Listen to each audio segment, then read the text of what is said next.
அன்புள்ளம் கொண்ட அனைத்து சொந்தங்களுக்கும் அன்பணக்கங்கள். நில ராசிகளான ரிஷபம், கன்னி மற்றும் மகர் ராசியின் அதிர்ஷ்ட யோகங்கள். முதலில் ரிஷப ராசி என்பர்கள்.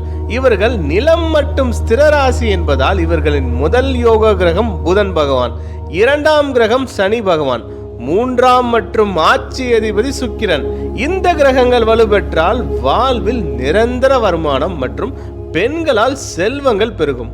கன்னிராசியும் நிலம் மற்றும் உபயராசி என்பதால் இவர்கள் முதல் யோக கிரகம் சுக்கிர பகவான், இரண்டாம் கிரகம் சனி பகவான், மூன்றாம் யோக கிரகம் மற்றும் ஆட்சி அதிபதி புதன் பகவான். இந்த கிரகங்கள் பலம் பெற்றால் இவர்கள் புத்தி கூர்மையால் எதையும் சாதிக்கும் ஆற்றலை பெறுவார்கள். மகர் ராசியும் நிலம் மற்றும் சரராசி என்பதால் இவர்கள் முதல் யோக கிரகம் சுக்கிர பகவான், இரண்டாம் யோக கிரகம் புதன் பகவான், மூன்று மற்றும் ஆட்சி அதிபதி சனி பகவான். இந்த கிரகங்கள் பலம் பெற்றால் இவர்கள் சமயோஜித அறிவால் வாழ்வில் வெற்றி அடைவார்கள். அனைவருக்கும் அன்பு வணக்கங்கள்.